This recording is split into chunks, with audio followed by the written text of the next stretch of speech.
Welcome to Beast TV.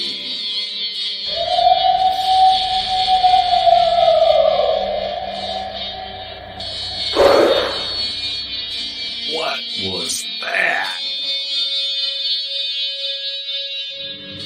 You better get a fresh dip and buckle up.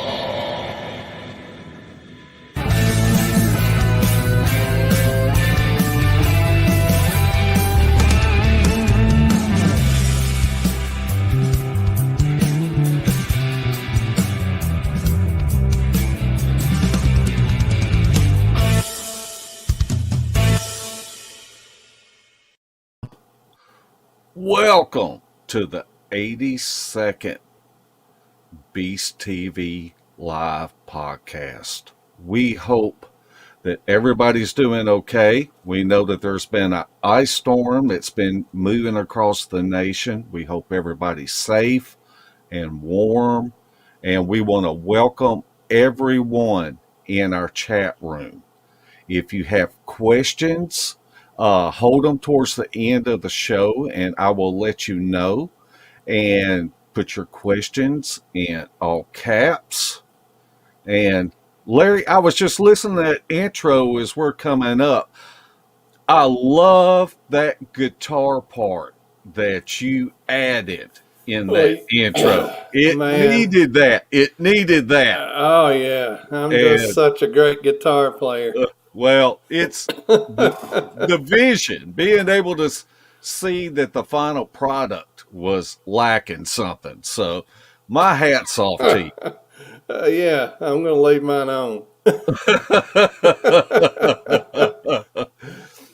Man, it seems like I always say at the beginning of these shows, I am so excited about the guests we're coming on, but we got to give credit where credit is due. That Debbie Jones, she just lines up these fantastic guests for us.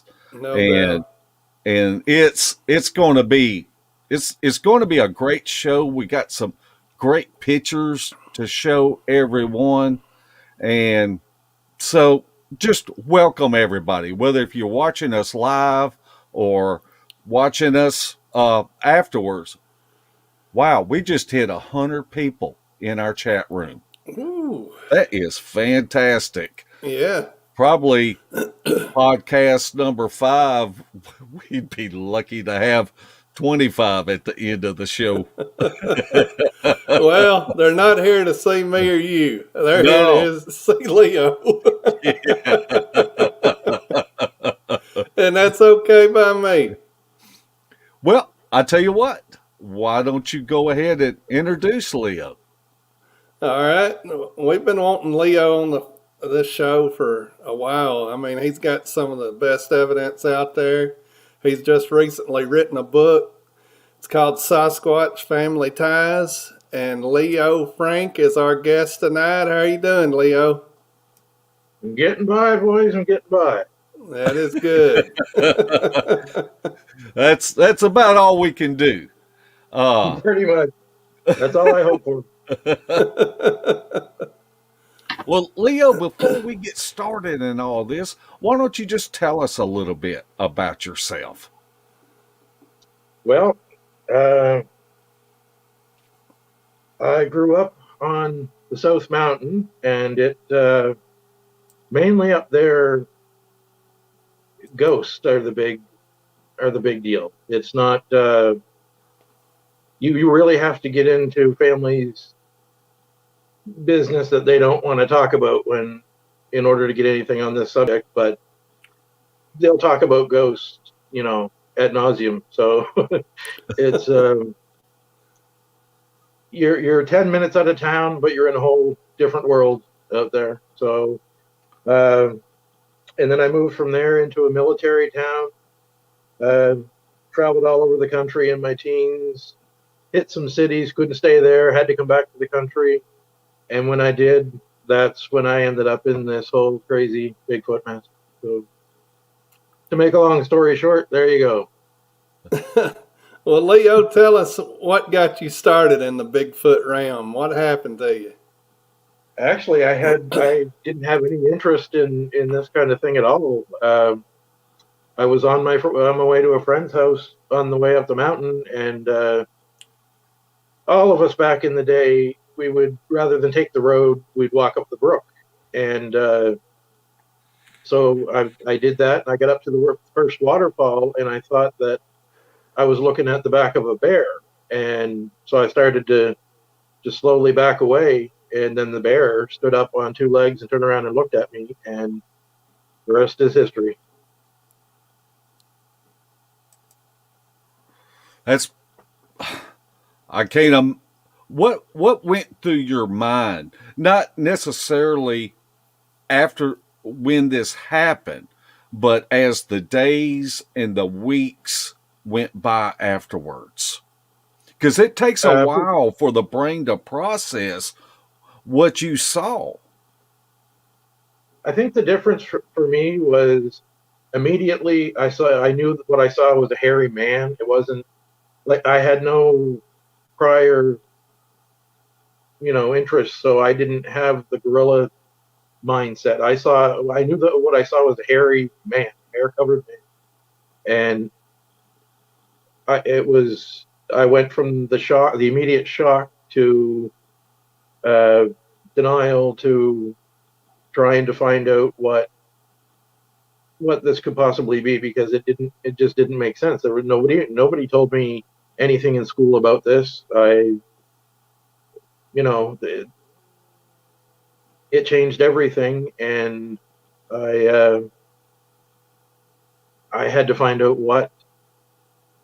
you know what what this was, because this wasn't no circus freak that escaped.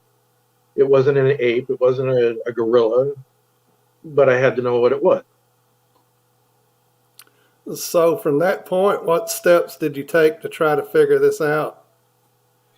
I started going to libraries and secondhand bookshops and things like that, and I kept running into the same thing.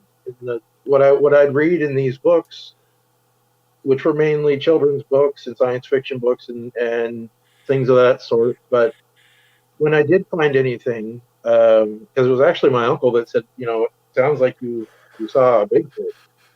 So I'm looking up all this stuff on Bigfoot in in the little bit that I could find, and yeah, what I was reading, they were covered with hair and this and that, but well, yeah, but what I saw was a man. It was a man covered with hair. It wasn't a gorilla. So it was extremely frustrating at first. Yeah. Yeah, that's Wow. something historically that it was always looked upon as a primate or Gigantopithecus or something like that. There are very few books on it being a hominid or anything. So I understand what you're saying there, because earlier books I read, they were mainly primate based also. And I mean, when you look back at, In Search of and stuff like that, they're classic now, but all they did for me back then was it confused me more. It was why did what I see seem so different and so much more intelligent than this big lumbering, you know, ape man that people were talking about? It kind of the same but different. Yeah.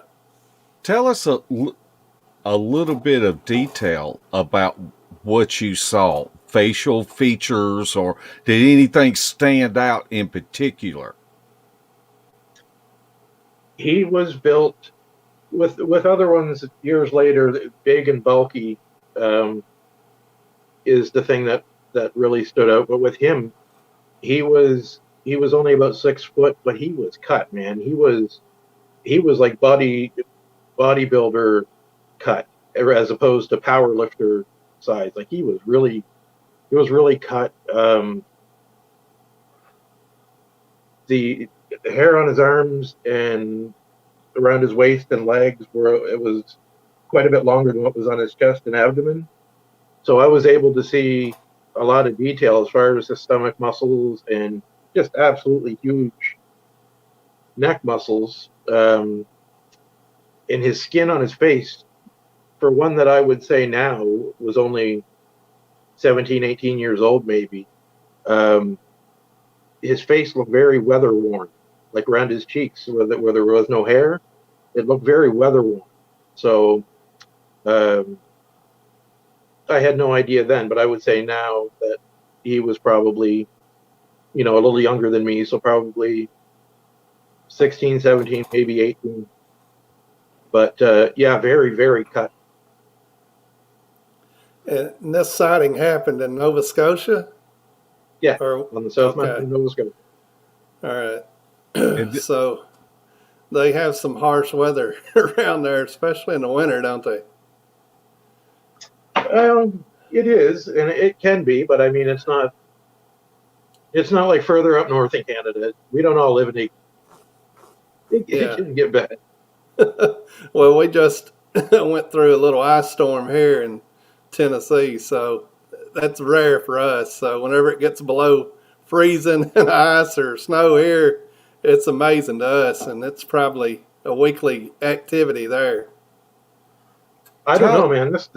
This winter's been bizarre. It's been really nice, but we're gonna pay for it in February and March. now, what year did this encounter happen? That was in August of '97. Now in '85, um, when we were just kids, we had some rocks thrown at us further downstream.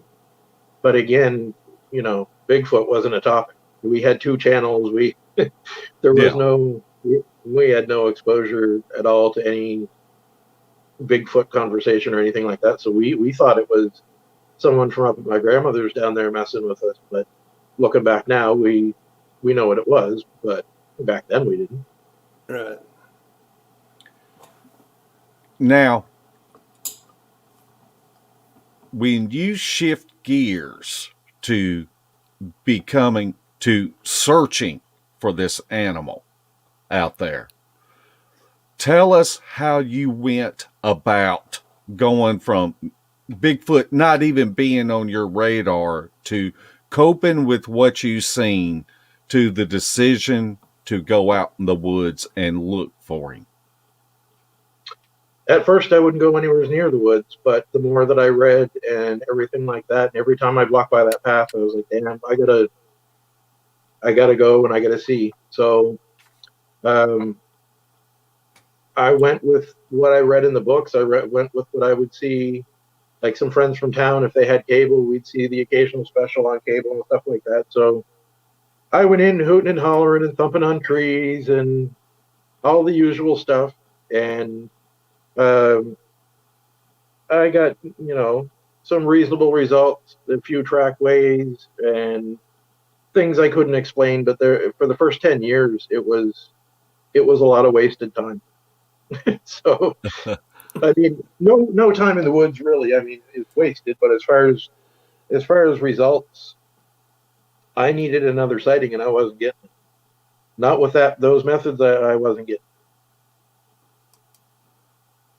So when when did you start having success?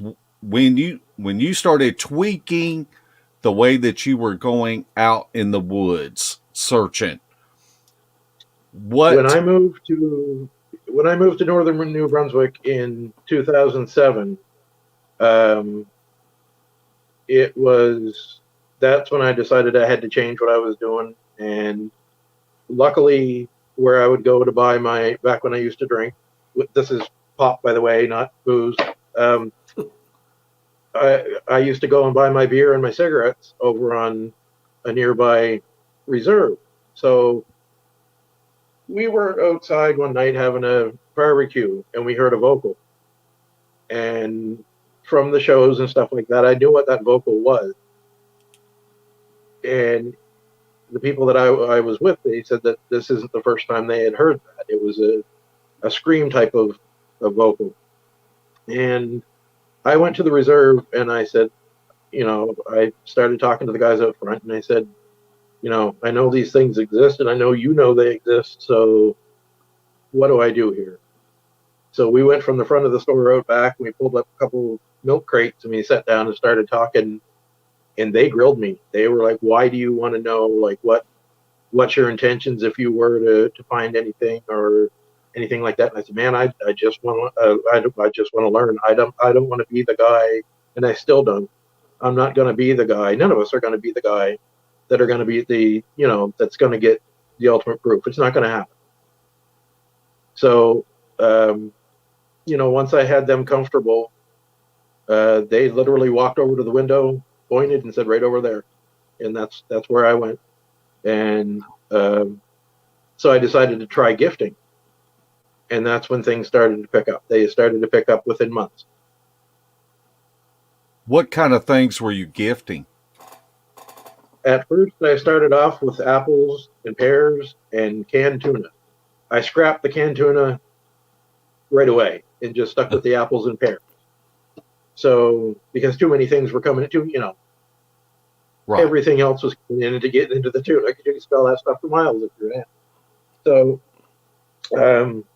I stuck with the apples and pears, and now and again I would stop at the dollar store and buy a little trinket. I'd buy some marbles, little things like that. And when I started, finding snow tracks and things, that's when things started to pick up, and I would hear walking around the tent. I would hear things going on around me. So I pretty much stuck to um, that. I would, when I first got in, on my way in, I'd stop and bang some rocks together just to let them know I'm here. And I'd go in and I just let them see me. I didn't go in, and try anything fancy or anything like that. I let them see me. I would go in and play the guitar. I would, set a campfire and make a pot of tea and just sit there and wait. And that's basically what I did. And it worked.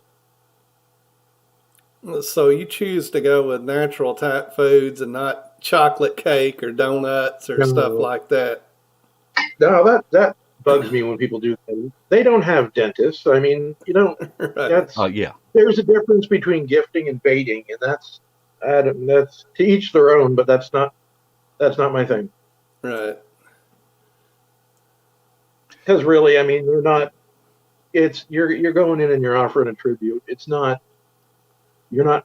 People say, well, you shouldn't be feeding wild animals and all that. Well, one, they're not wild animals, and I'm not feeding them. I'm offering thank you for letting me be in your home.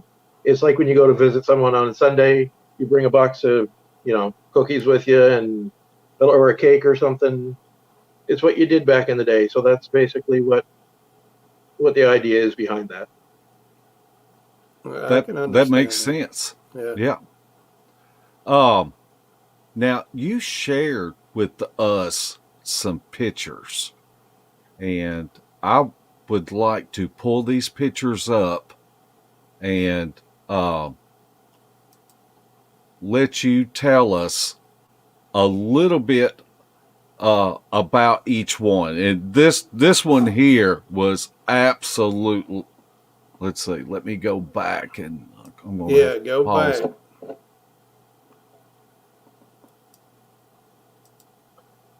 So this one here, this would be the adult female that I filmed. She was approximately between 7 and 8 months pregnant. Um, it was supposed to happen. I know that now. I didn't know it then. It would have been nice to know. But I was actually taking a picture of her father turned the other way, and I heard a footfall and a snap in the opposite direction. So I turned around, turned on the camera, and she's peeking out from behind the tree, looking at me. So I switched it over to film, and she ran directly behind the tree, and then came out to the left. And I was lucky enough to get her on film. She ran until she I mean, she did great for for being as big as she was.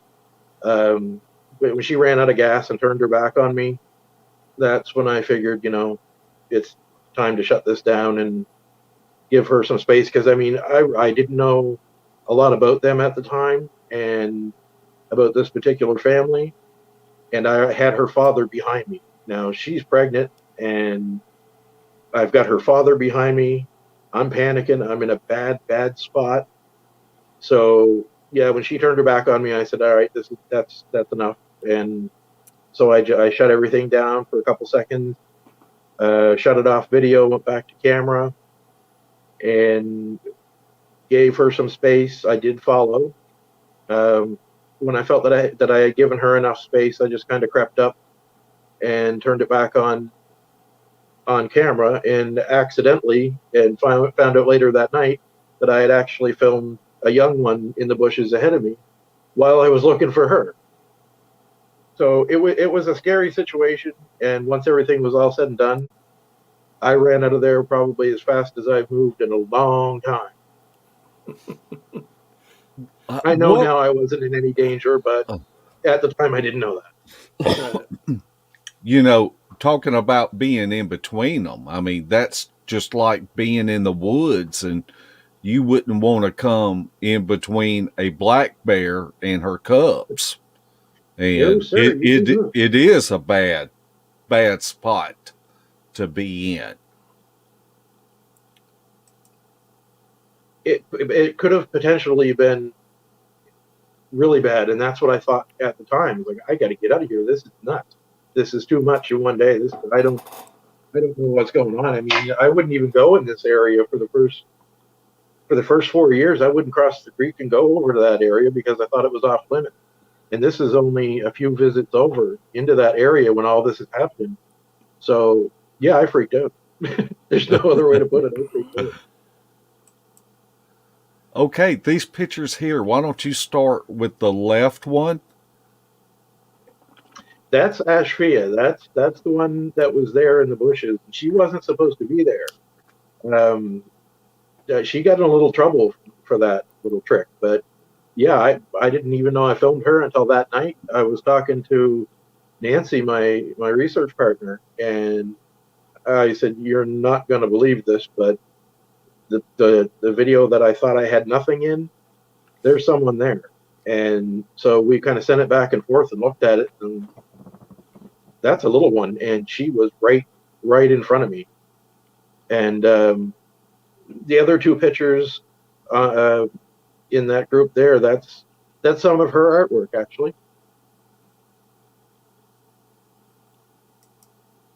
I tell you, it's pretty amazing when you come across structures or things that are unnatural that are out in the field. Can you tell us a little bit of how you go to debunk something, whether if it's natural or unnatural? The first thing you got to do with all of them is, could Mother Nature have done it? Know the weather around the time, and was it there before?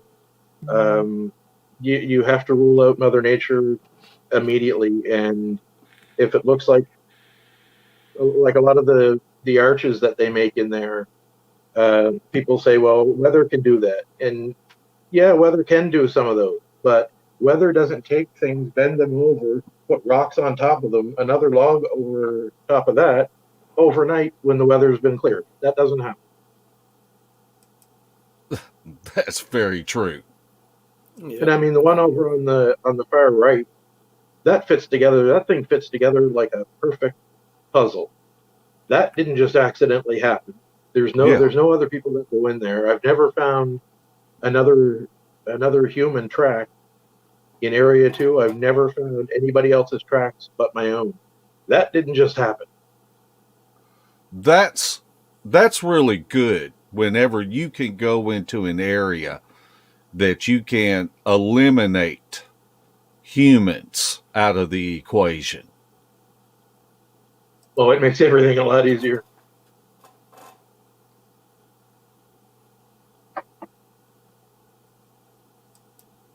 Okay, in this Now picture.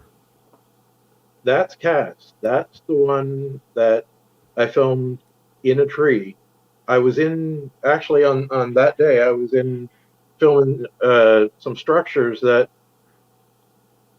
looked almost like a playground. There were so many trees bent over and just several things, and I hear scratching behind me. I didn't hear any walking or anything like that. I just hear the scratching sound. So I turn around and I don't see anything, and then I look up and she's on her way up a tree. So I got a short film of her, and my mind's blown just watching her climb the way she was climbing.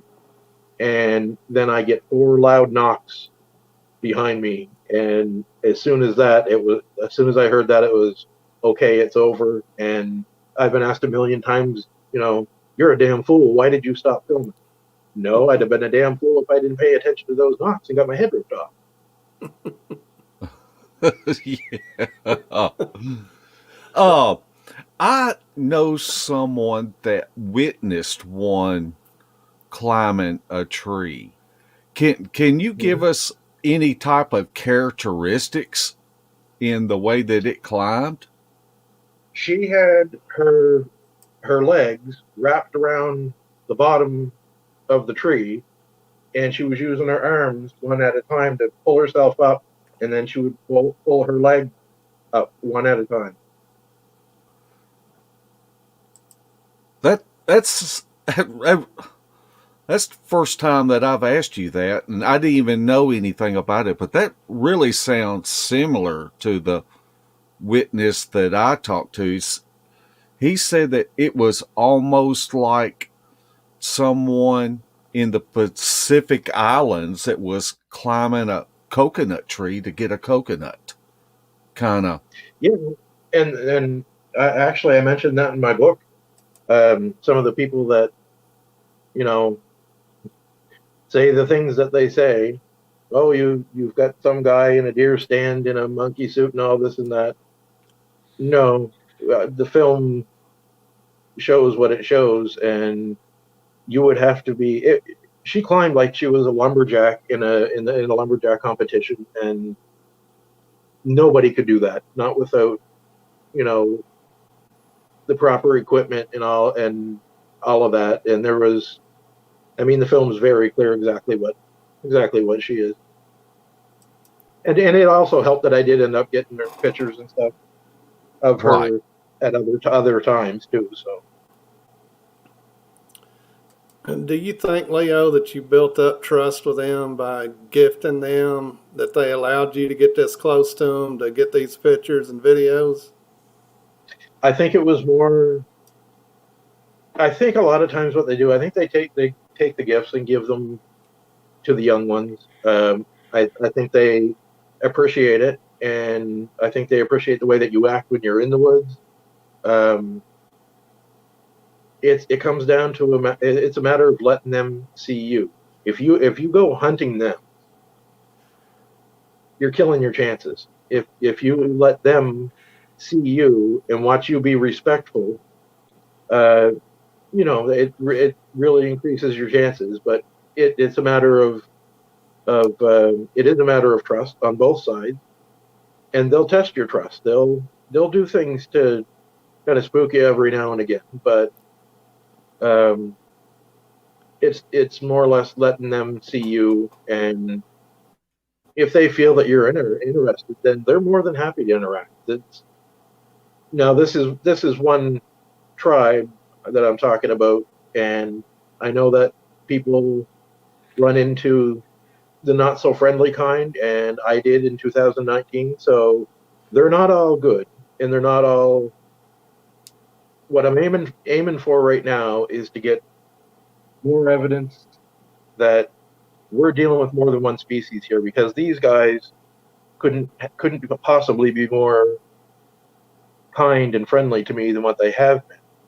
On the other hand, I've dealt with some things. There were things in there that I couldn't see.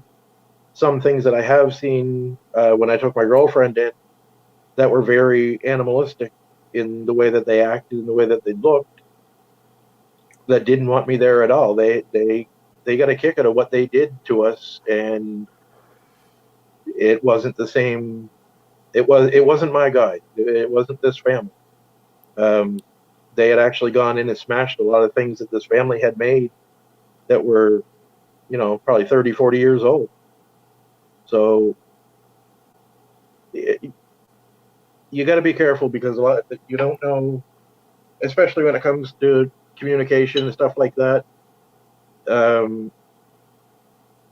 You got to know what you're messing with, because there are things out there that look similar to them, but they're not them. Yeah. Yeah. Now, Now, when go you ahead, were Ray. having this interaction with this family, did you at any point do something that breached the trust that you had to rebuild it, or did you pretty much remain the same relationship with them through the whole thing?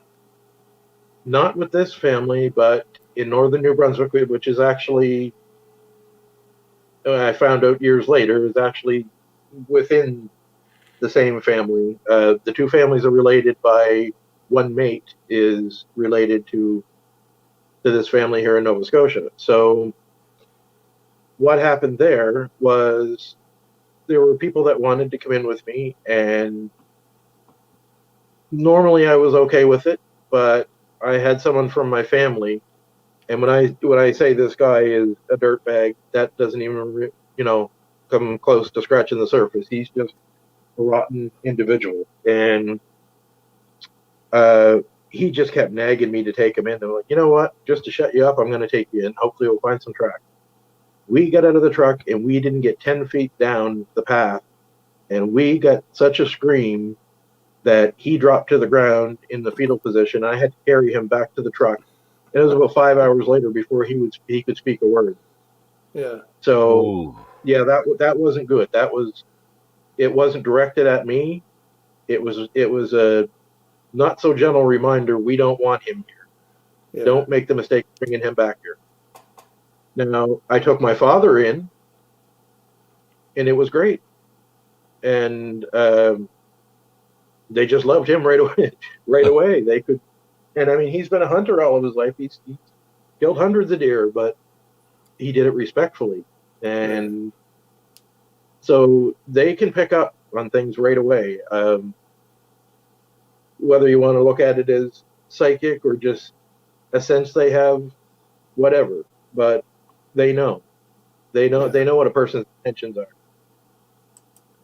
It makes sense. I tell you, I'm ready for you to give us the backstory on this picture on the left. This is an amazing picture. This was in 2019. My girlfriend and I decided we were going back to the mountain. We were going back to where everything started. And we got there, and there was an X waiting for us at the bottom of the trail, what was left of the trail. And we had vocals, we got, just everything happening that day. And we were on our way back down the brook, and I spotted him, and I took that picture, and she actually got another picture of him leaning over the tree, out from behind the tree, and watching me walking in the water. And he backed up behind the tree, and I told her, okay, it's over. That's it. That's all. He doesn't want anymore. And that's important. If they show themselves to you like that, and then they back off, and it'll happen again. And I think that's what people don't understand. They go chasing after them, and then you're just going to screw yourself up by doing that. If they give you the feeling that you need to back off, and it'll happen again. Wow. It's just such an amazing picture. So I figure that he is probably either the son or possibly nephew of the one that I saw in '97 that got this whole crazy thing started for me. And this picture on the right. Yeah, that's Cass in the tree, and you can actually see on her back there, she's actually using a shoulder mounted papoose. She has her son Tunash on her shoulders, and just this year in May or June, she's always been that was in 2018, and she's always been very very shy of me. This year, only went into Area 1. I didn't cross the creek into Area 2. I'll never go back there. But she was the one who actually greeted me. So I got a picture of her and her son. Wow. Okay, why not ever go back into Area 2? All right. So what happened was Area 2 is private property that I was asked to check out because they had some activity that they had some banging on the house. They had the wood pile was being knocked over. They were finding tracks. They asked me to check it out, and I said, "Well, I can do that, and this is what I can do. I can go in, I can start to gift the way I did in New Brunswick, but I can't promise you any results." But I went in, I did that, continued on, and as soon as I was going in on a regular basis, any trouble on the main property stopped. So everything went really really good up until last year or 2019. Um, and I broke the rules and I brought my girlfriend in with me. And when we got there, normally when I get there, it's a series of rapid knocks and a really pleasant feeling. And that wasn't there. We got out of the car and we were on our way to the gifting rock. And I said to Becca, I said, something's off. There's something wrong in here. And that's when the knocks started, but they were really slow, drawn out knocks. And I said, that's something's wrong. And she said, do you think I should leave? And I said, no, let's go ahead and see what happens. And so we went on, and that's when we started to find there was feces all over the place. There was, like I said, there was things that were, really special to them and that were years old. And they were all smashed up, and none of my guys were in sight.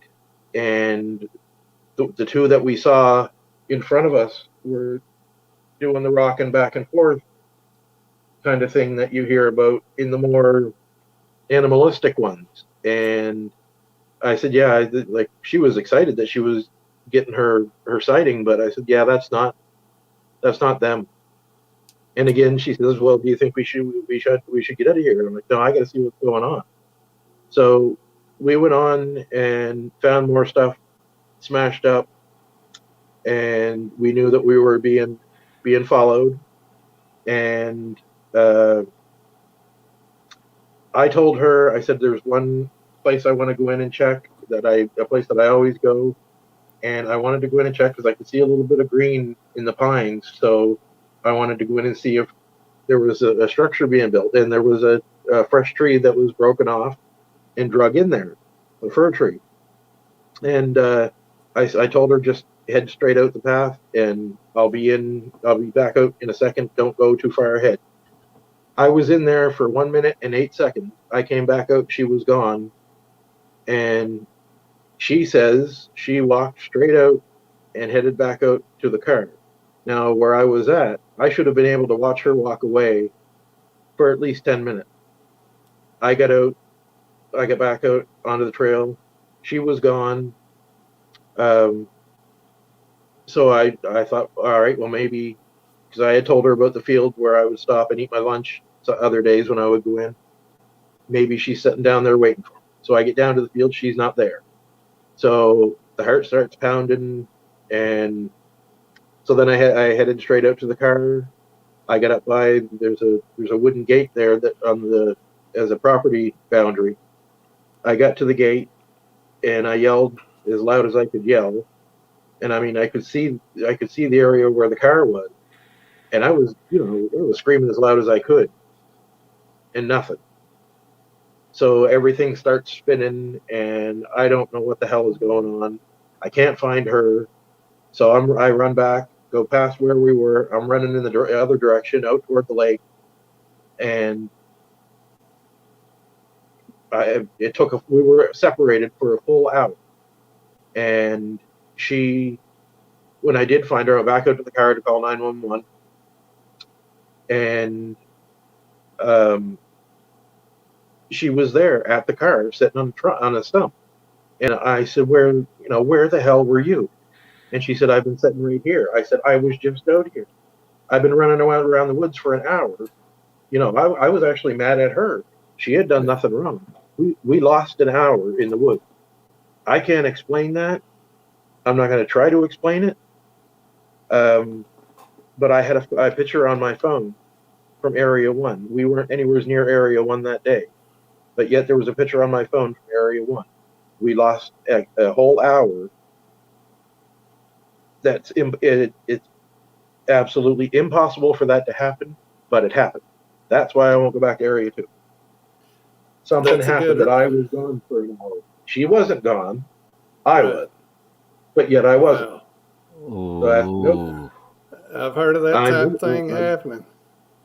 I'm going to miss them, and I mean, I already do miss them big time, but nope, I'm not going back there. I don't blame you. When time starts disappearing, and I never wanted to go down the rabbit hole on any of this stuff. That wasn't my way. I accepted things over the years that I never thought I would accept, like speech and stuff like that. I never thought, I accepted a lot of things, but time disappearing on me? Sorry, bub. Not me. Not happening. Oh. Okay. Let's see. This next picture. Now, this is an amazing picture right here. It's actually 3 pictures, correct? Yep. There's 3 out of 5, and the other, I didn't put the other 2 in there because the other 2 are basically a repeat of 1 and number 5. So 1 and the third one, the first one and the third one over. So that would be the pregnant one that I filmed. That would be her father. That's the famous Carl that everybody. A lot of people have made a lot of money off that picture, and unfortunately, I'm not one of them.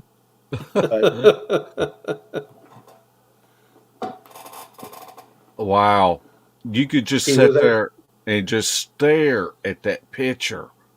And you could, I mean, looking into his eyes, it's almost spooky. That makes me understand why when somebody talks about going into the field and seeing that and experiencing it and saying, I'm never going back. I'm never going back.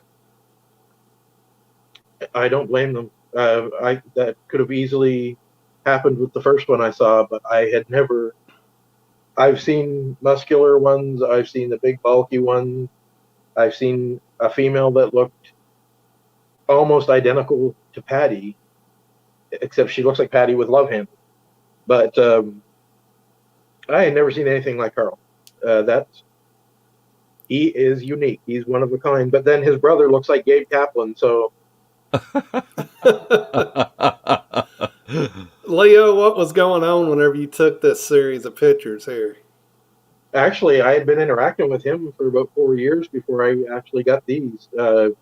We were gifting back and forth. I would gift. He'd make these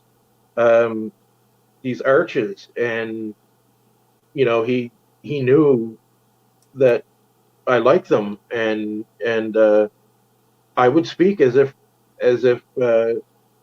he was there.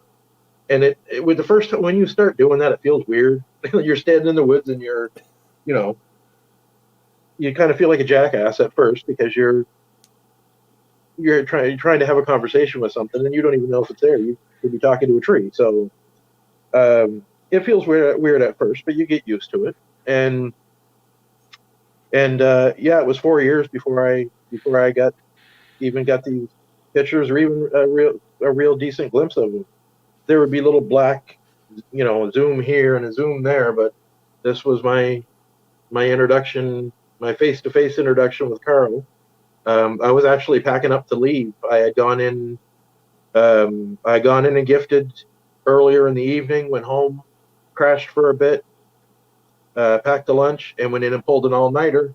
And I was ready to leave the next morning. And for some reason, I felt compelled to do another lap around the property.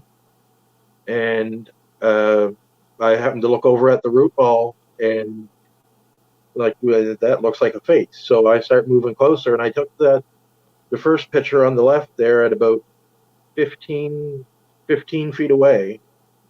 And so I'm switching from, I've got the camera in this hand, and I just keep snapping the pictures, and then I switch it over to this hand and keep snapping the pictures, and I managed to hit the button on 5 of them. And yeah, he stood there. I got those pictures, and I got 2 of them walking away. But while I was trying to take those, I'm at the other end of the root ball, and I go to step over this root ball that has dew all over it, and I slipped, fell flat on my ass, and I'm trying to get these other pictures of them walking away. Yeah. And they turned out, absolutely horrible, and that caused me a lot of flack when I shared those pictures, because people were saying, well, you have other pictures, why don't you share them? And because they turned out awful. And you can tell it's something walking away, but there's no detail there. There's not the detail that there is in those pictures. And a lot of people were like, well, we're going to call it a hoax if you don't share everything you have. Well, call it whatever you want. If you're a bunch of jackass strangers on the social media, I don't care what you call it. I mean, it bothered me that they were saying that he wasn't real. He's very real. He's a good old guy, but some of the things that people were saying, that me hiring a homeless guy to go stand behind that group ball, and just some of the accusations were ridiculous. And he's got ties to Hollywood and Lord of the Rings and all this and that. And I still, to this day, have not seen a Lord of the Rings movie. I certainly don't have ties to Hollywood. Carl is what Carl is, and he's one of, between him and his brother, the most unique-looking Sasquatch people that I've ever seen. But yeah. I love the old guy, and if people decide that in their mind that he's fake, that's no skin off my back. It doesn't change anything for me in the woods. So you know how it works. You get anything more than a footprint in a wood knock, then you're a hoaxer. So, yeah, especially if you get something that don't agree with their little paradigm they've set up too, that it can't be so.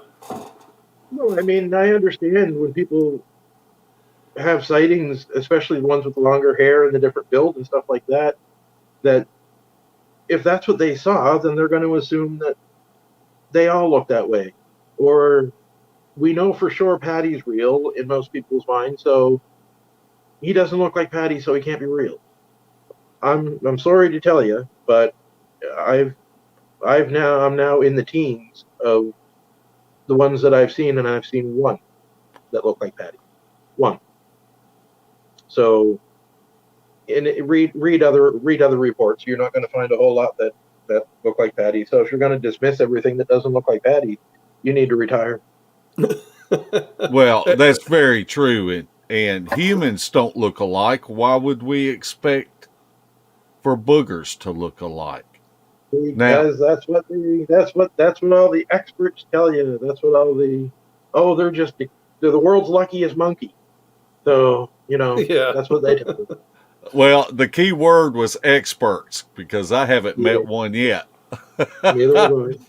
Now, these pictures here are some great examples of some structures that you have found.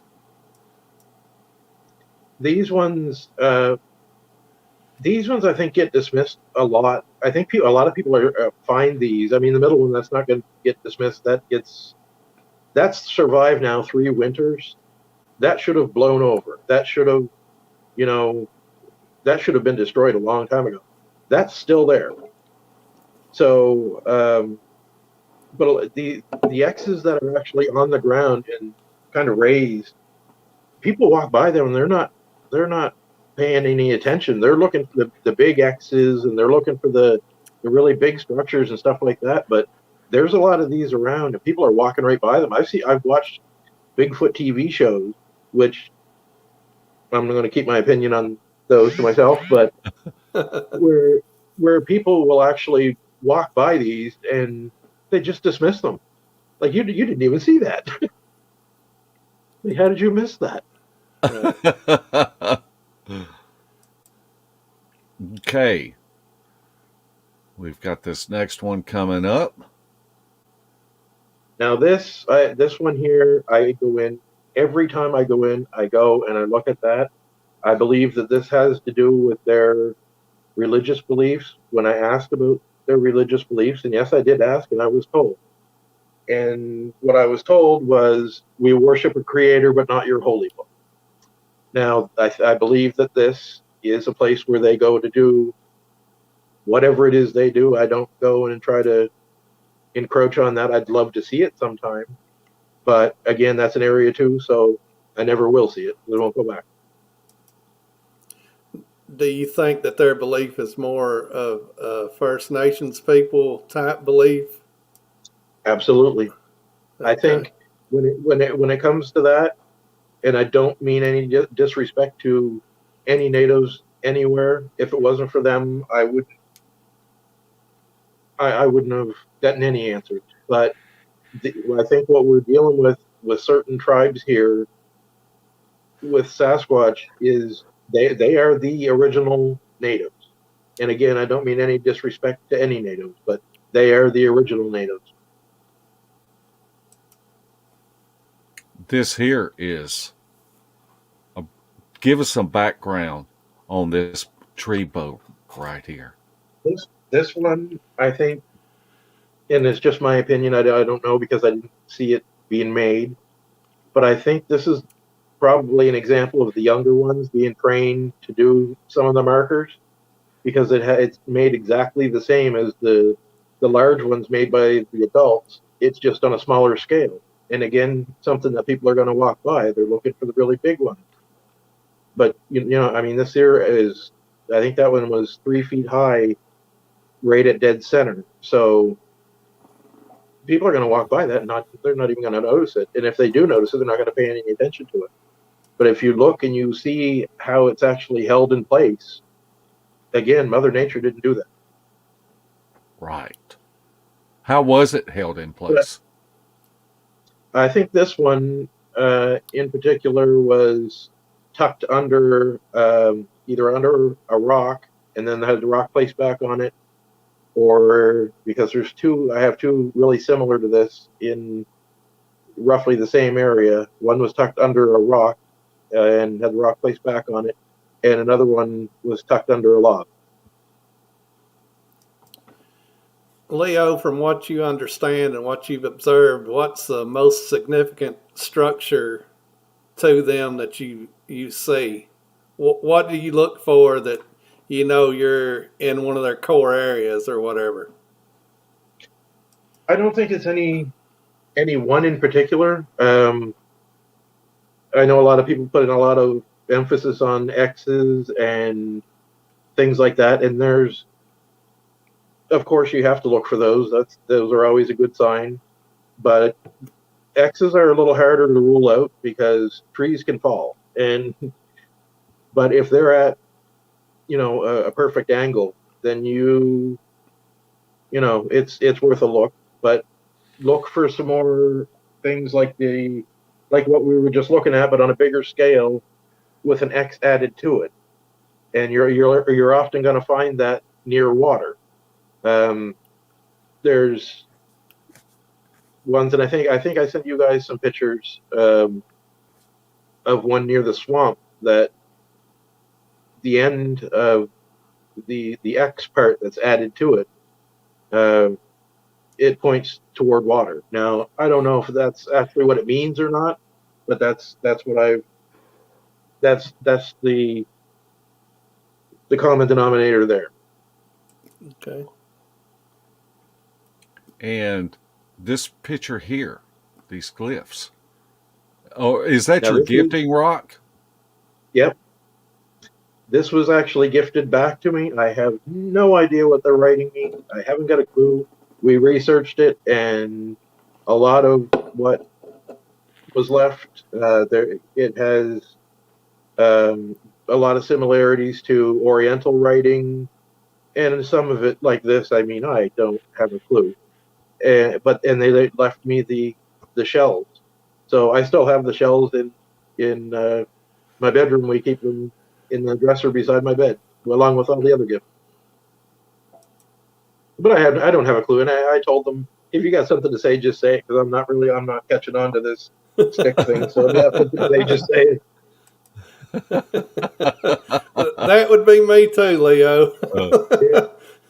Yeah. uh, Definitely. And these pictures here, let's start with the one on the left.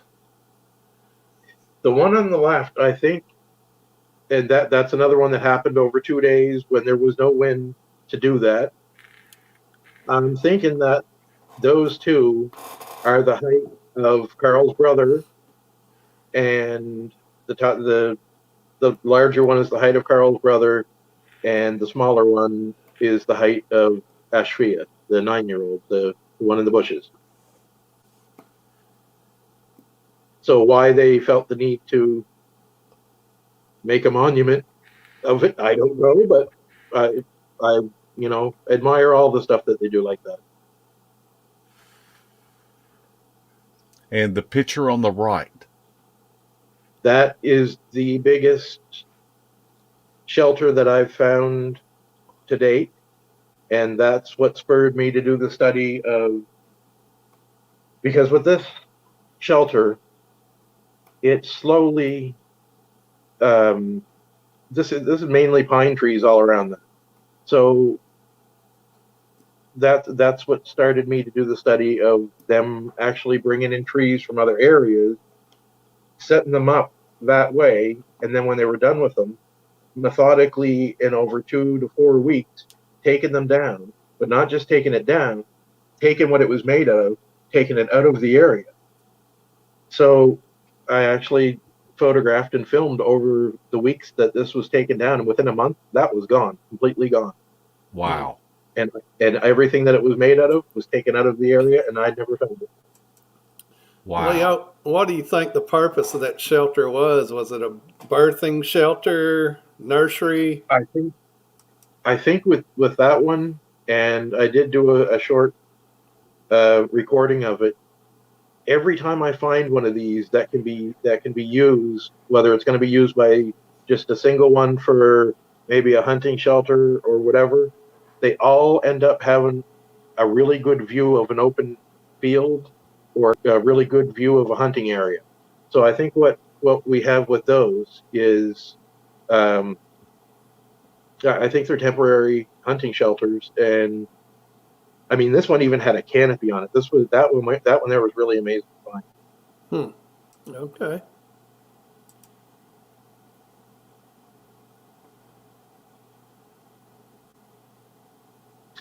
This is the one that I was telling you about down by the swamp. When you see the stick that goes up through there, when you find those, that's, for me anyway, it could be different for other people in their research area, but in my area and with this tribe, it's generally extremely close to water, and that stick is normally pointing in the direction of the water.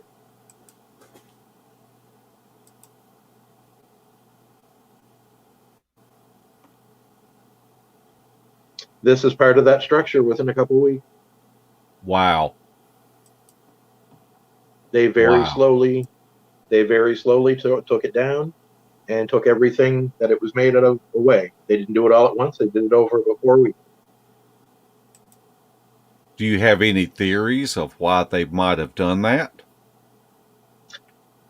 Other than not wanting to I mean, using the structure for, when they needed it, and not wanting anything to become too obvious, and just taking their time to kind of adjust the area over time rather than, wait a minute, there was something over there, now it's gone. Why is that? And not what they call too much attention to it, and just gradually and slowly change things. Yeah. That would be my guess.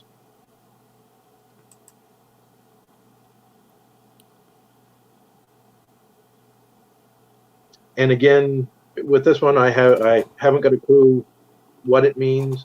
I don't get the same vibe from that as what I got from the rectangular one. I don't think this has to do with their religious beliefs. I honestly don't know what that one means. That's something that I find now and again, but often with smaller rocks.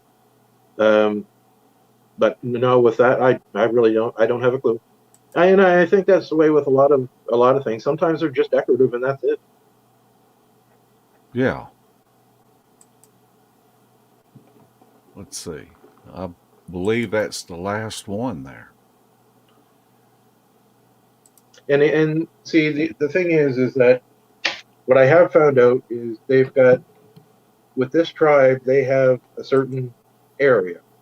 Now, on the outside of that area are the ones that aren't. They're the ones that did what they did to us in 2019. It's not, and my guys did not do this. They wouldn't. They wouldn't do anything like that to purposely. Like, Carl can't communicate with me. If Carl communicates with me, I throw up. So his daughter has to be the one to do that, because she can, vibrational or whatever. She has to be the one to do it, because with him, it's when he does it, it's just too strong. And he hates that, and I hate it. We can stand there and look at each other, but when he communicates, whatever it is, it's just too strong. So they really don't like to harm us at all. Now, the other ones that live on the outskirts, that I am sure did that to me and Becca, they don't. They hate my guts. They don't want us around, and they live just on the outskirts, and that's why I said no. It's not worth the risk anymore. Because I mean, if they're going to do things like that, if they can make time disappear, what else are they going to do, right? Right. Yeah. That's scary, and we have heard of accounts of that, and I want no part of that. I'm with you No. on that. So did they try to run Carl and that group out, or were they just? In order for them to, when they went in and they caused the trouble that they did and smashed things up, I don't think things turned out very well for them in the end. I've seen some pretty wild things happen that I haven't talked about with anybody, but they don't want to challenge that family, because they're rotten, they're more animalistic, but they don't have certain things that the Sasquatch people have. So they don't want to mess with them. They had to get them out of the area somehow in order to go in there and do that. Yeah. How they did it, I don't know, but they managed to do it.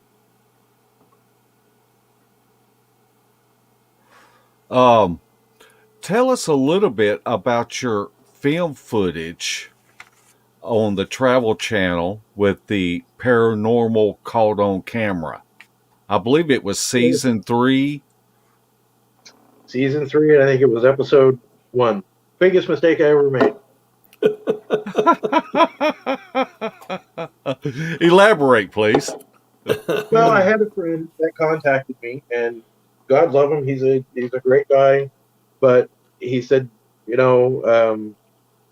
I get a finder's fee, and he said, I really respect your work, and I'd really like if you would at least talk to these people. Like, well, what the hell? I'll talk to them. So I agreed to do the show, and I said, but I have conditions, and the conditions are, I'm not going to act like they're apes. They're not monkey men. I'm not playing the same old shtick here. I'm telling you the way things happen, and I need to be able to present it that way, or I'm not doing it. You can offer me $10,000 and I'm not doing it. And they didn't offer me $10,000, by the way. But they took what I said and then twisted it into this whole thing where they presented it as if I was saying that they were human or that they were some kind of Neanderthal. But that's what happens when they have creative control and you don't. Right. They had over an hour in interview footage, and they used 6 minutes of it to fit their narrative. So Yeah. I'm actually breaking the contract by going public and saying that I was, not pleased with things, but sue me. Yeah. Well, you can't get blood out of a rock. you're not the first one from this community that's went on with an encounter or story and they manipulate it to however they want. Oh yeah, they talk a good game and they talk like they're very interested, but what they're very interested in is the footage. They're not interested in the truth. Right. They want to dramatize it, or however you say that. How do you say it, Mark? I can't pronounce nothing. I can't either. Now, Leo, you spoke a little bit earlier about when the different pictures and the footage kind of hit social media. And one thing that we have found that this community is very much of a wolf pack mentality, that my group, friend, or opinion is better than yours. And really, that ideology it's hard for me to stomach that. When a person isn't open-minded enough to consider someone else's viewpoints, then really, to be honest, they are confined to their own conclusions. And I guarantee you that their learning curve is stunted because of that. Can you speak to us a little bit about the community and the negative part of the community and what you have had to deal with? Up until Carl, when I was sharing just tracks, when I was sharing just vocals, my first encounter, things like that, I was a great guy. I was a swell guy.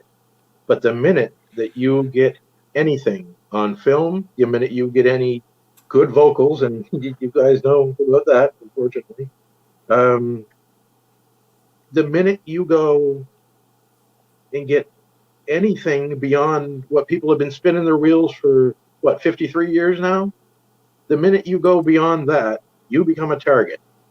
And you become a target because for some reason, the Bigfoot community wants to keep everything as is. They say they want video. You give them video, it's fake. They say they want clear pictures. Why can't people get clear pictures? Give them clear pictures, it's fake. The Bigfoot community is their own worst enemy. And I don't mean everybody in it. There's some wonderful people in it. There's also people that are in it, and it's not an accident that they're in it. They're here for a reason. And that reason is to keep things exactly the way they are, because they don't want the truth out there. They don't want their ego hurt. And they feel that if you get something that might be a little bit more clear or whatever, they feel threatened by that. And when they feel threatened, they try to trash it.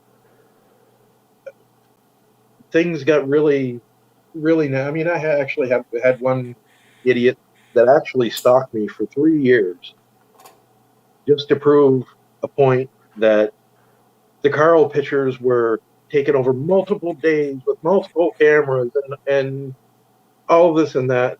And he demanded that I prove to him that they weren't. And I said, man, you're asking me the same question over 10 times hoping you're going to get a different answer. You're not going to get a different answer.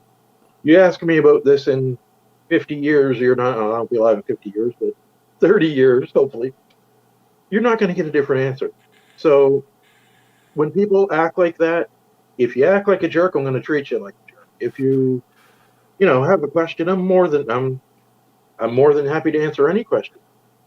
If there's something that I can't answer, I don't feel I've already given my word to somebody else that I'm holding off, until I, speak to them, then no, it belongs to me. I'll do what I want, share what I want, and how I want and when I want. And that's what people look at that as me being cocky. And no, I'm not cocky at all. Anybody that knows me, I try to be a very nice person. So what belongs to me belongs to me. You didn't pay for my gas. You didn't, I don't owe you that. I'm not a scientist. I'm not out there trying to prove anything. That's not what I'm in this for. When you start, if I start charging you money to come in the woods with me, then I owe you something. But that's not what I'm about. So anyone wants to come in the woods with me, bring your stuff and let's go and have a good time. We'll have a blast. Yeah, that's one aspect of this community, that whenever you do bring out your story with evidence, then they come up with some counter bullcrap story that you're supposed to waste your time trying to contradict whenever you've told the truth and presented the truth from the beginning. Yeah. Well, that's it. They say, well, no, it's up to you to prove it. No, I don't have no damn PhD behind my name. I don't have to prove anything. If you think it's fake, the best thing you can do is say, I think it's fake, and then dismiss it. But all these wannabes that go out twice a year, and you guys know exactly who I'm talking about by that jackwagon, that go in the woods twice a year, and they say, well, it's an open group, and you can come in and defend yourself. Defend myself to who? Yeah, right. Really. Right. Right. Yeah. I'm seeing some questions, and Larry, I cannot believe that we're getting close to an hour and 15 minutes into this, but I didn't want to miss this question. Well, I want to say this before we go on that question. Okay. They want to say that Carl looks like a troll. Those people need to look in a mirror because they're the trolls. Yeah. They're absolutely the worst part of this community. Yeah. Okay, Seven Pearls ask, Leo, what do you remember his location to before and then after the time elapsed? Do you remember where you were at, and then when you had the recollection of where you were at last? What they're asking is what your last memory is of where you're at, and where your next memory of where you were at during that time. My last memory was I went down to where she ended up being in the end, but wasn't there when I went there the first time. I ran back up toward the lake, and I was running out of breath, and I had been going on pure adrenaline, and then everything started spinning. It was literally like what they show in the movies when weird things happen. It shows the sky spinning and all that. That's actually what happened. Yeah. And so I was there, and as far as I knew, I was running back and forth the whole time, and I kept yelling her name, and then I went back out to the car again, and it was an hour later. I went back out to call 911, and she was sitting right there. Yeah. Wow. Our good friend Spencer Jameson asked, Leo, if you were going to a new area, what are you looking for to suggest that it would be a good spot to go in looking for them? Any specific geographical traits, or what are you looking for? And I guess he's talking about going into a new area and looking for common denominators. Look for the subtle signs. Obviously, you're going to look for tracks, but don't. And that's something I also wanted to bring up too. Probably 70% of the tracks that I've found and actually saw being made and then went to log don't have a mid-tarsal break. A lot do, but more often than not, they don't. So don't use that to judge a fake track from a real track. It doesn't work. So look for subtle tracks. The ground markers close to the ground. Of course, like I said, there's always the big obvious ones and stuff like that. If you're finding multiple of those, finding one doesn't necessarily mean that they're there. It means they've probably traveled through there and had more family members travel through there. Doesn't mean they necessarily regularly go to that place. But look for the small ones. If you set up camp in an area where there are closer to the ground markers and stuff like that. I mean, if you hit a spot where you find all the big ones, then damn, plant yourself right there.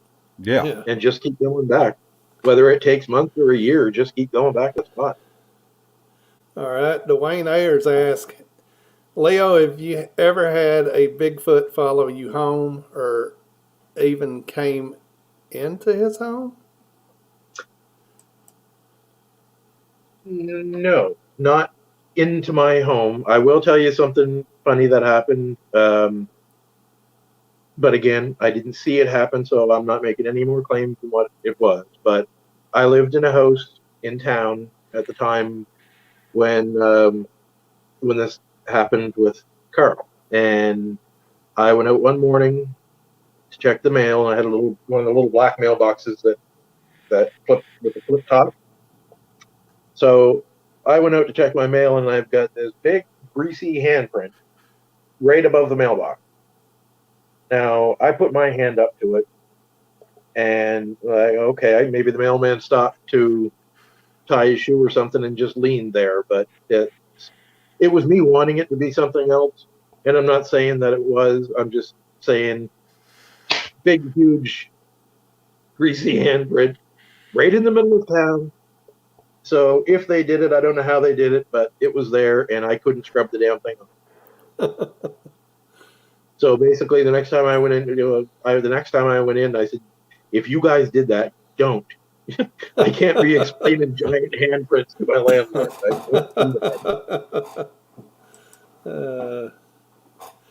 All right. Pronounce that one, Mark. No, you go ahead, Larry. It's your turn.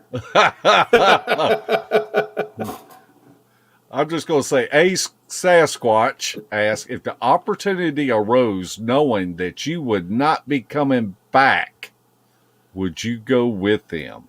Uh-oh.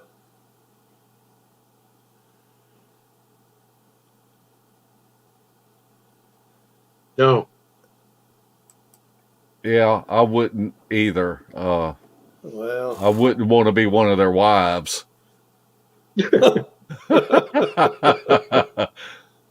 I don't think they're allowed to do that. So, that's not saying the other ones wouldn't, though. Lane Goodspeed asks, was the trashing of Area 1 part of a hostile takeover? I was part of an attempted one. But I strongly believe, like I said, knowing what I know, I strongly believe they regretted it. All right. Man, I hope I am not missing You're questions. missing one right now. I see it. Because I am a rookie at this yard dog. Okay.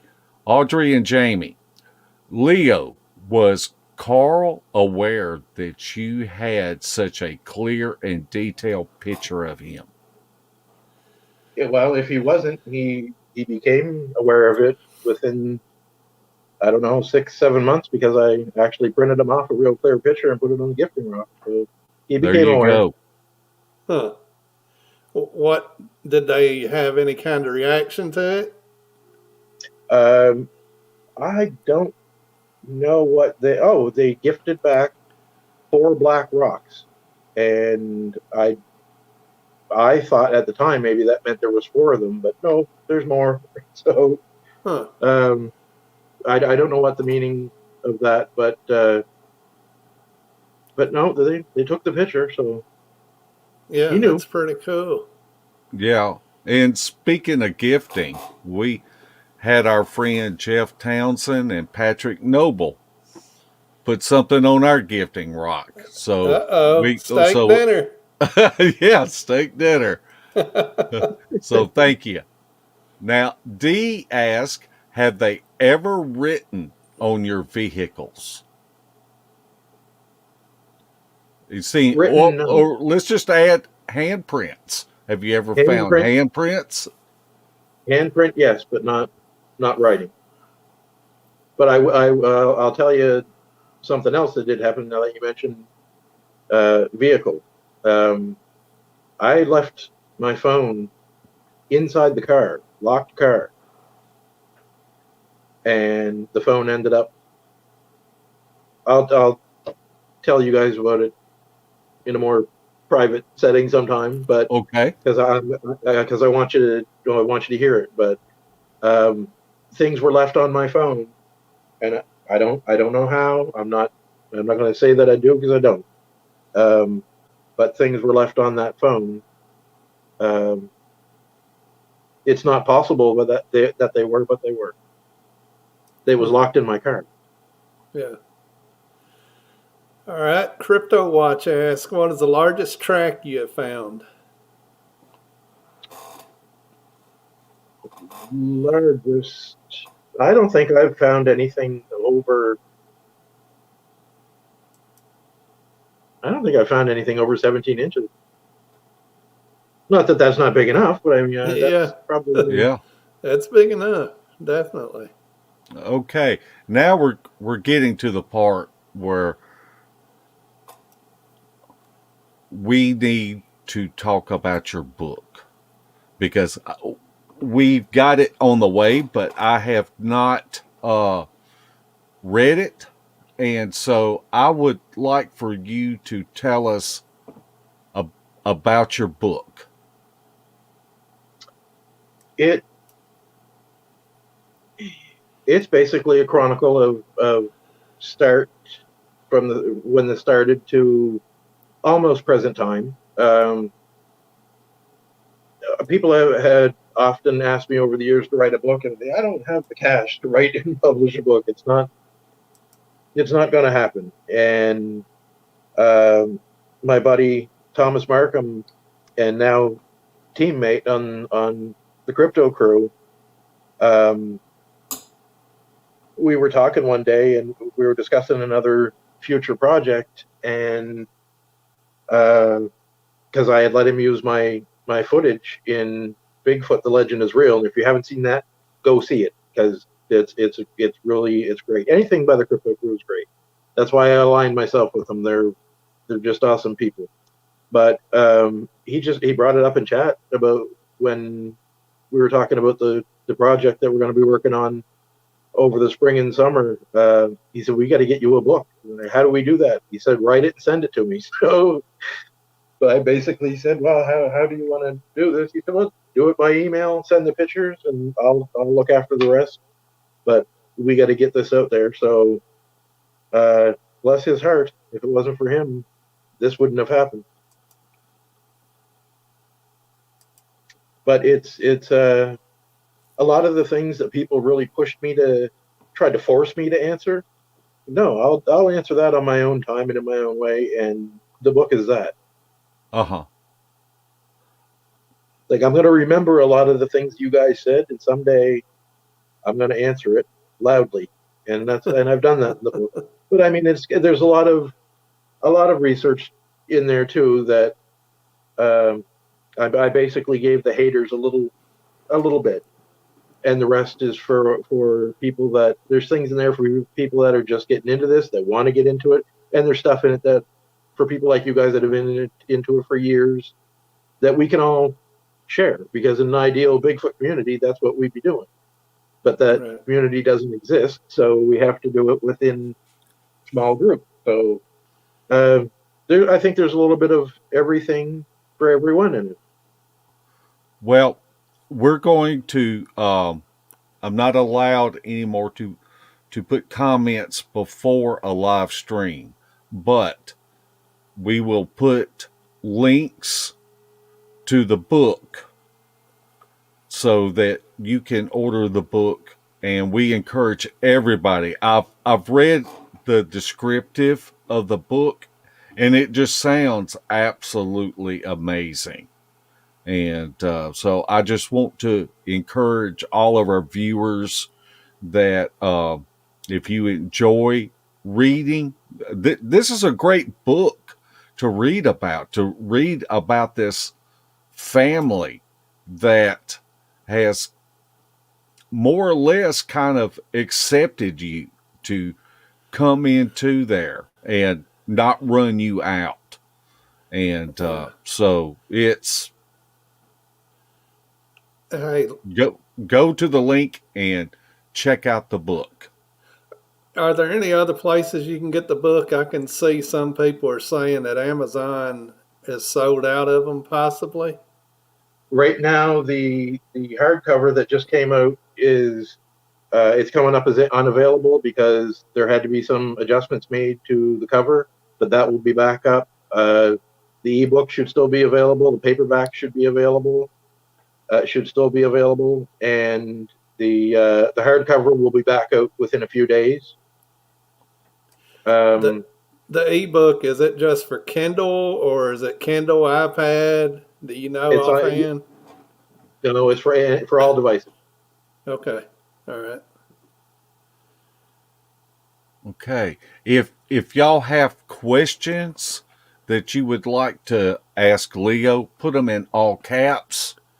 And I'm back on that tab, so I hope that I have not missed Oh, anyone's questions. and Barnes and Noble too. You can get the book through Barnes and Noble. Okay. Oh, that's cool. Leo, what's the most significant thing or surprising thing you learned in this journey you've been on? For me, finding out that there were actually devoted family units, um, because that's when it confirmed to me that what I saw was a man. It wasn't a gorilla. Um, the family unit thing just blew me away. How devoted they are. Um, the young ones are amazing. The Another thing that a lot of people don't mention, and I'm surprised that they don't, is that a lot of people talk about the Osman pads on the bottom of their feet.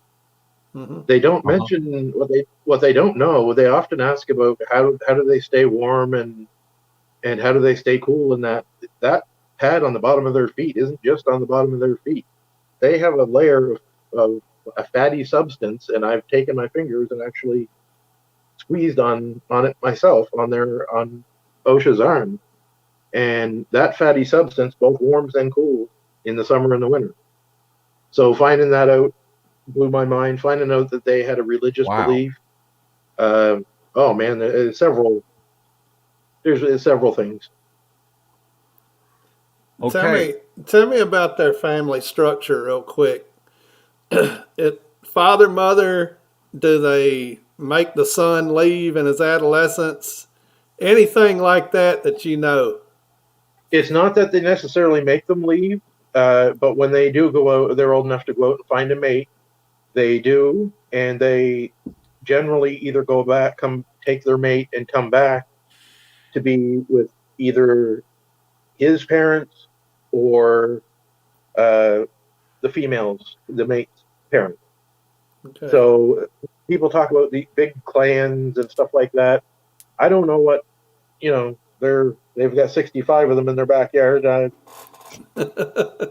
can't speak for them, but they're generally in an area. There's going to be more than a couple. Yeah. But yeah, they mate for life until one if one passes away, then they're free to go off and meet someone else. But when they are mature enough to go out and find a mate. They do, and then they come back and join generally with the male one's family, but it's acceptable too for to go with the female's family. Okay. Okay, Squatch. We know him better as Scott because he's our new lawyer on retainer. Ask a great question. How many years has Leo been interacting with this family? So that would be since into 2008, because I moved up there in 2007. So, and like I said, they're related. So this family is still part of the original family from New Brunswick. So, yeah, since about 2008. Okay. Hey, Wes, we appreciate that. And I wouldn't consider myself on your level, but we appreciate that compliment. Let's see. Here you go, Larry. All right. Kirk asks Leo, can you say more about their religious beliefs? Do they believe in only one creator? When it was referenced, they said a creator. So she said, we believe in a creator. We worship a creator, but not your holy book. So she said a creator. So I would take that to mean singular. All right.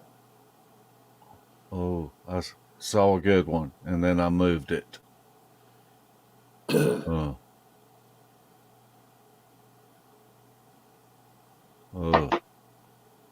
Oh, here we go. Was that Wes by any chance from Sasquatch Chronicles? Yes, sir. Yes. Oh, Yes. well, Yeah, thanks for the kind words, pal. yeah. We think a lot of Wes because he always compliments us. He sent he'll send us a PM every now and then. He puts links on his blog of our show, and we were, you know, Leo, we're just a little rinky dink podcast, but our purpose is to is to put information out there that will help other researchers. And that's our main goal with this. That you might say something and it might click in somebody's head and they'll go, oh, I need to tweak my strategy. I can add that, and Yeah, it may help them in their own research. that's what I'm hoping too. Is people will get out of this. We have to hate the apers, and the apers have to hate the UFO people, and UFO people have to hate the other habituators and all that. Well, you know what? If we just stop that and started comparing notes, you're going to find a lot more similarities, and we're also going to discover, and I'm sure of it, I'll bet my life on it, that we're also going to discover more than one species. This isn't just one species. But the reason why I asked about Wes is, yeah, I don't have an issue with him, but there's been some unkind things. Rather than just ask me, there's been some unkind things, said about me. But I'm glad that, and that's fine. He's entitled to his opinion. But come to me and ask me. Come to me and talk to me. Don't, trash me until you know me. Right. But I'm glad. You guys are awesome. You're really humble, down to earth guys, and I'm glad that he helps you out. And like I said, I don't have anything against him, but for some reason, I'm not his cup of tea. But I'm not a lot of people's cup of tea. Okay, Kurt Seltzer asks, do they keep an oral history? Good question, Kurt. I do believe that what they. I thought he was going to ask, do they have a written one? That I don't know of, but I do know that with their children they're taught their morals and their way of life, and they're taught sternly, not abusively, but I mean they're taught sternly. They have to learn. It's the way they teach, it's taught very sternly. It's very their history is very important to them. Kind of like we used to do years ago. Our history is important to them. Wow. There you go. All right, Bomber asked Leo, in northern New Brunswick, how long did it take you to interact with them, and how long before you had an actual sighting there?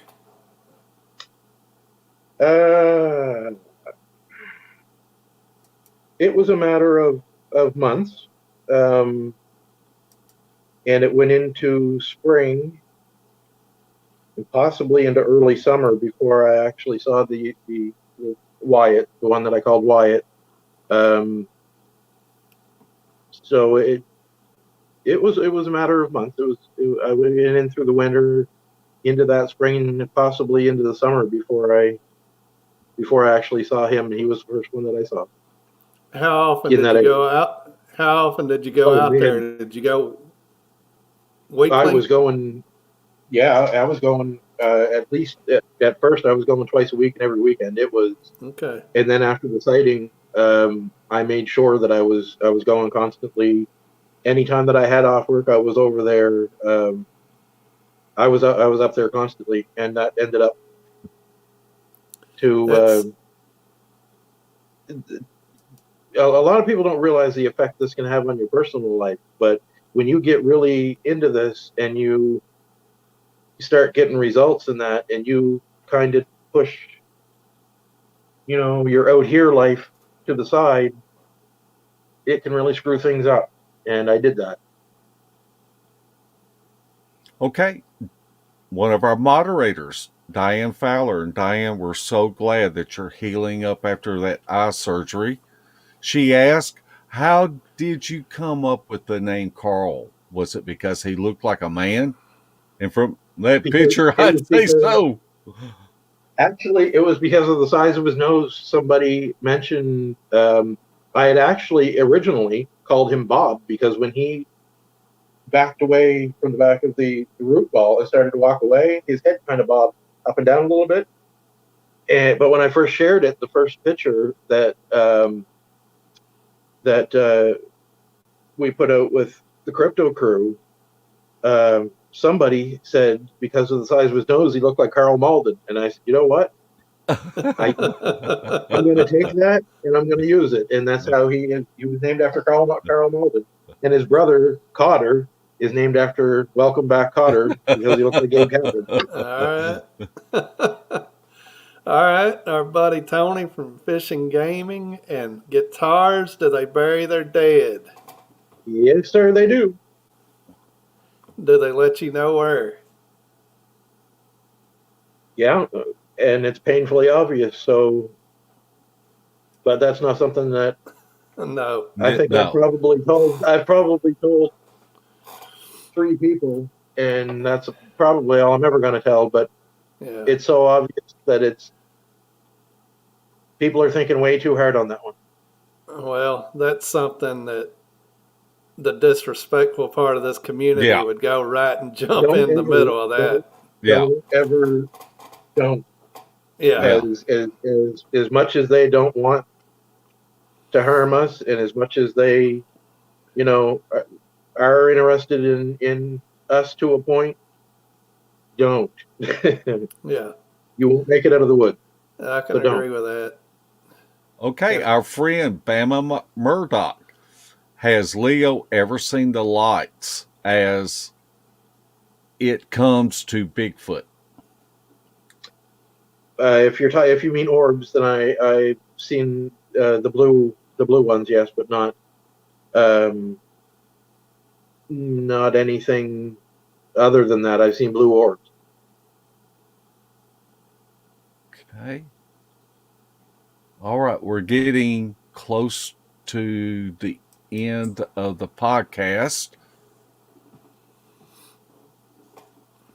Your turn, Larry. All right. Just don't miss the one from West down there. Leo might like that. Richie Evans asks, Leo, you say you talk to Sasquatch people, and do they talk like us or what? do they use English language or? If you mean do they speak English, they can. Yes, they can speak English, and um,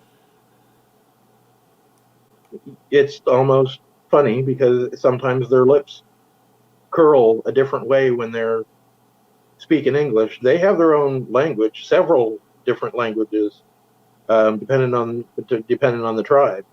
But yeah, they're if you ever wonder about the Sierra Sounds, they're real. I'll tell you. Yeah. But they're a different type, and I think probably a different species than the Sasquatch people that I've interacted with, because their language sounds basically native, but a lot faster and very guttural, like very coming from their lungs.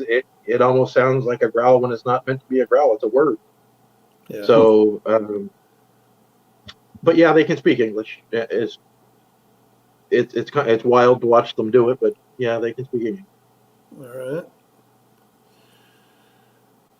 Okay, Wes says, did I say something about Leo? I don't recall ever saying anything. I mean, if it was something nasty about Tony Merkel, I may not recall, but it's probably true. As far as I know, I got when people were on the Let's Bash Carl bandwagon, Wes had come out and said, "I won't have that piece of trash on my show." Now, that came to me secondhand, so it was caught in a screenshot. If he says he didn't say it, then he didn't say it, and I apologize. But if he remembers correctly, when that show first started, he did ask me to do the show, and that's the part that bothered me. Like, he asked me if I had ever had an encounter, and I discussed my first encounter with him. And now this is years back when they first started, and he actually did ask me the show, and then I get this business about I won't have that piece of trash on my show. Well, actually, you would have, because you asked me, and I said no. Well, All right. you know what? It's always good to bury the hatchet. A lot of times things I would get like said to. second hand, Absolutely. and so maybe you'll consider going on there, because I tell you, you've got a lot of great information. I have learned a lot tonight Yep. from listening to you, and that's one thing that I do is try to listen to everyone, because I'm wanting to connect the dots, and I'm looking for somebody to say something that will click, and I say, oh man, let's tweak this, what we've been doing here. And we need a lot of tweaking. We need a lot of tweaking and not twerking, Larry. I wish That's you right. stopped twerking. I'm not a fan of the drama. I don't do the drama. I just take it and dismiss it and say, you know what, that's not my thing. So I'm bury the hatchet with anybody, almost anybody. Yeah, we know who you're talking about. There's two that I want. And I tell you what, you and Wes are in the same camp on that. Yeah, I guarantee it. Yeah, I seem to remember seeing his name listed somewhere. So yeah, good. We've got something in common. Kurt, man, we really appreciate you coming into the chat tonight. You have really asked some fantastic questions, so we thank you, sir. Now, Kurt asked, any fire use? Yeah. Wow. Not frequent by any means, and it's not a matter of heat or cooking or anything like that. But there is fire. They know what fire is. They know how to use it. What do they use it for? I only know of one thing, and it had something to do with, it was after a kill. So what they were doing with the hide, I don't know, but I know they did use fire for it. So. Okay. It's really interesting. Yep. Okay, let me keep scrolling down. I have got to get better at this yard dog. No, you're doing fine.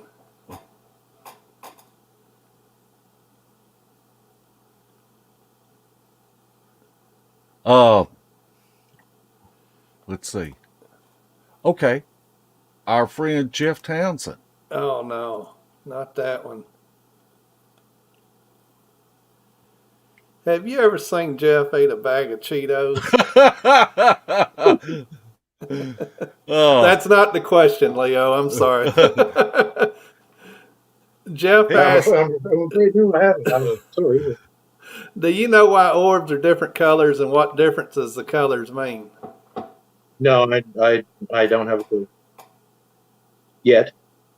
It'd be nice to know someday, but no, I don't. All right.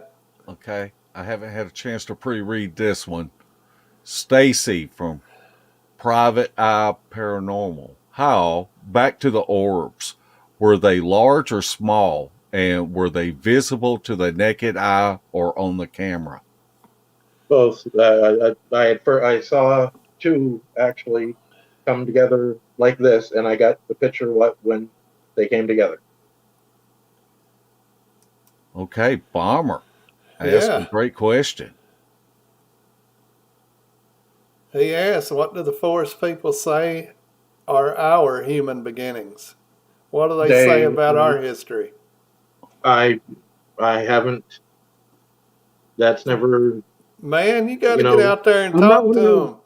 to I'm not one of those them. people that a lot of people will come out and say that they were given a universal message for all humanity and all this and that. They've never done Yeah. that with me. Yeah. That's not once have they ever done that with me. Well, you need to go But ask I Carl do know about Zorth. that. Okay, Oh, I'm not touching that one with a 10-foot pole. and Larry, uh, Bomb, Bomber is a lady. did I I'll tell you a say little Not a something he? he. about Zorth. It's funny that you know the Janu didn't have a name, and don't get mad at me for this because, I'm not. but the Janu didn't have a name until I asked. I said to Johnson, I said, okay, so you have all this going on. And I mean, I was interacting at the time too. So I thought, well, either the guy's full of it or he's interacting with something different than what I am. So I thought I would ask because I know the tribal name for this tribe, but I I don't know the universal name like he does. So I asked him, I said, Dr. J, I said, what do they call themselves? Because, Sasquatch is a white man's, you know, slaughtering of their name. So Yeah. what do they call themselves? And so when he answered me was the very first time that he came up with the term Janu. Okay, say that And again slowly for us Southern rednecks. He said Janu. Zanu. Okay. Janu. yeah. So he says that they're called Janu, and the bad ones are called Tracon. And it's funny because that was written in Star Wars fan fiction with almost the exact matching story, 10 years prior to him saying it. But I'm actually the guilty party that made him come out with the name. I asked. Prior to that, he never said a word about it. Well, there you go. So Well, Okay. we I have know to take a what's little going to bit of be on the correction. websites tomorrow Uh, then.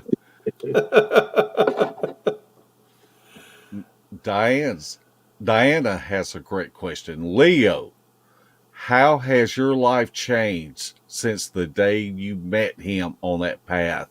And may I say, you are blessed. And thank you, Leo. Um, I don't know if I'm blessed because honestly, there are times, and I think it happens with a lot of people.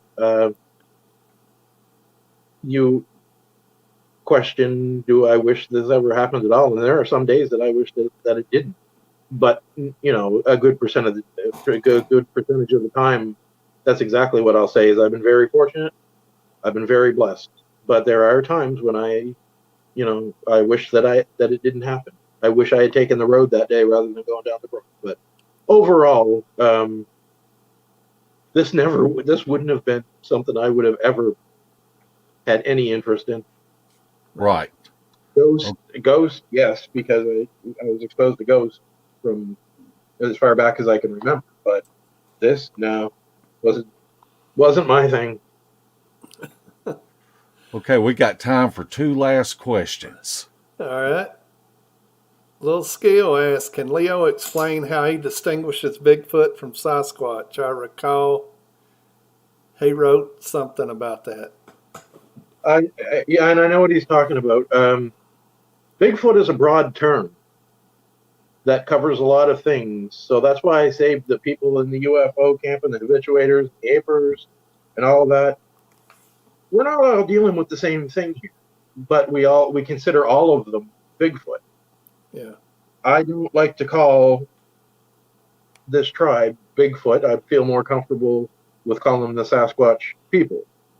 But the ones that are more animalistic and fit into a bunch of other categories and all that, that's Bigfoot as a whole. And until we know more, that's the way it's going to remain. But for me, when I talk about the Sasquatch people, I'm talking about them and them only. When I talk about Bigfoot, I'm talking about the whole, the wide variety of forest giants. Right. I'm not saying anybody else has to. I'm just saying that's how I do it. Right. That's you. And I think that's where we get so many haters out there, that if somebody says one thing that they disagree with, then all of a sudden, they put a bullseye on them. Now, Ray Dahl asked, Leo, before your interest in Sasquatch, did you ever experience any unexplained events? Like I said, as far back as I can remember, I saw my first ghost when I was seeing a ghost. I was only 4 or 5 years old, so that and a friend and I were crashed out on the patio one night when we were just kids, because sometimes we didn't bother putting up the tent. We just grabbed some blankets and crashed on the patio. So it was like a bottle on its side, like this, a little more square up here, but it stopped by the corner of the house and sat there for a few seconds and then shot off and it was gone. But so the ghost and whatever that was in the sky, and I'm not claiming aliens, I don't know what the hell it was, but it wasn't anything that our aircraft could do then or could do now. So it was something, but I don't know what it was. But ghost and that thing, that was pretty much it. Okay, man, I cannot. We're going to have to get you back on here, Leo. I see one last question, and this is a great question, and Crow Creek Cryptids asks, Leo, any equipment failure when they're close? Absolutely, all the time. New Brunswick was a lot worse than down here with Carl's side of the family. In New Brunswick, I had a Sony flip top camera, and I would go in with that thing completely charred, and I'd go to use it dead. So, and one of the times that I actually spoke to OSHA after she gave birth, and I got to see the baby, I get asked all the time, and it is in the book, why didn't you take a picture? I tried, but if they don't want you to have a picture, you're not going to have a picture, and you'll see what I mean by that when you see it in the book. So yeah, they mess with stuff like that all the time. I don't know how, but they do. oh gosh, we're out of time, Larry. I've done flipped off the chat, so if somebody has said What'd something, you flip them off for? Because I got to get back on this other tab. Leo, we would like to give you this opportunity to say any final comments that you would like to leave with our audience.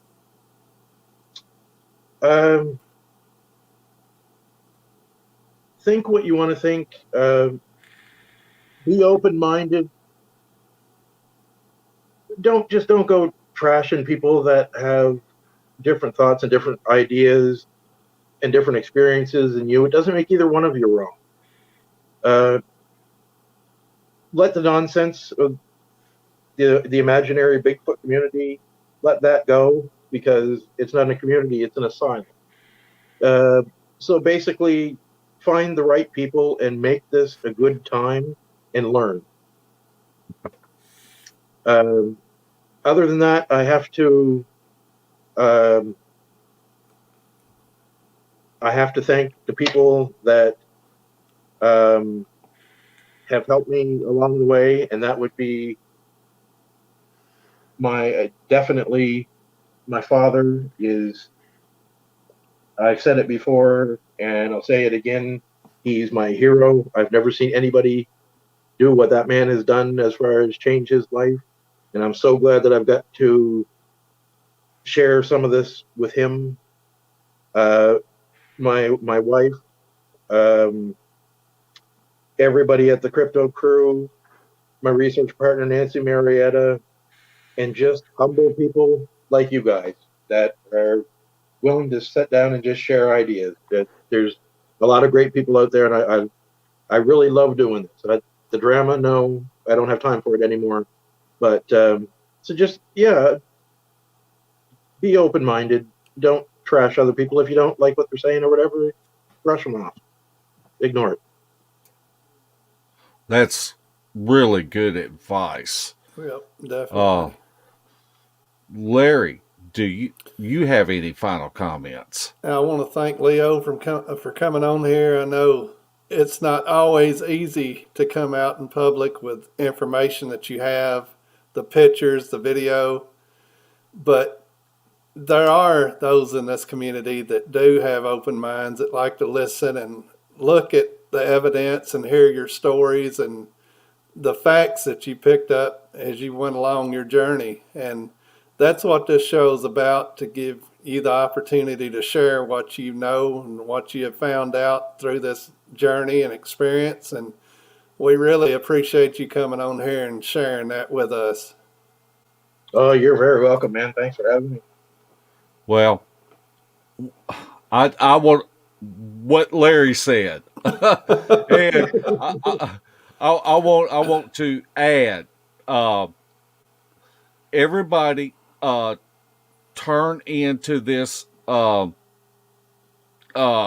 show tomorrow, and I will have the links up for Leo's book, for the Crypto Crew, and so make sure that you go and you check them out if you enjoy reading these stories. I hate to say the word help Leo out, but you're actually helping yourself out by learning these things that Leo has been brave enough to share. And so I just want to say that. And also, if you have been subscribed to us and you're not getting notifications, you may want to check and see if you're still subscribed. I've been getting a lot of PMs and emails that people that were once subscribed or for some reason now not subscribed. So make sure to check and see if you're subscribed. And I guess this is it. We're going to have to get Leo back on. That's just all it is to it. Sorry, Leo. No, I had a really good time. All right, good. Thank you, sir. We appreciate it. So, everyone, thanks for tuning in, and we appreciate each and every one of you. Night, night, footers. Beast TV would like to welcome all of our new Facebook members. Be sure to check out our pictures and videos of possible evidence. And if you haven't checked out the Files tab, there is a wealth of information that you may find beneficial. If you would like to support Beast TV, check out our gear. We have coffee mugs, face masks, gaiters, shirts, and tank tops.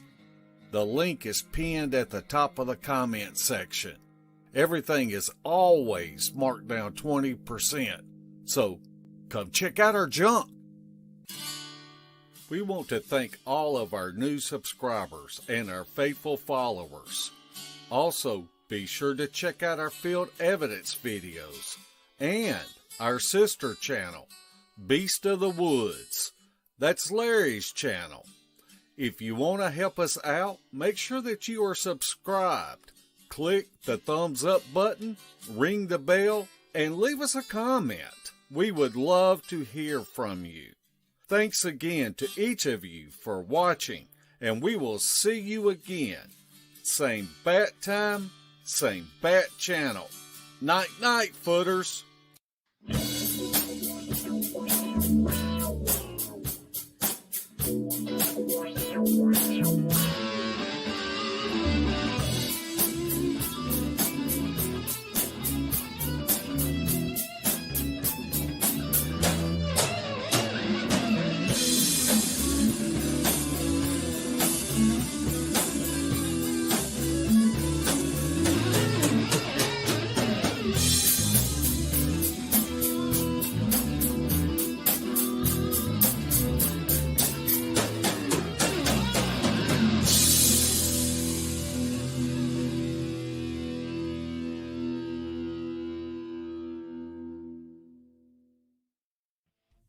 This has been a Sawdust production.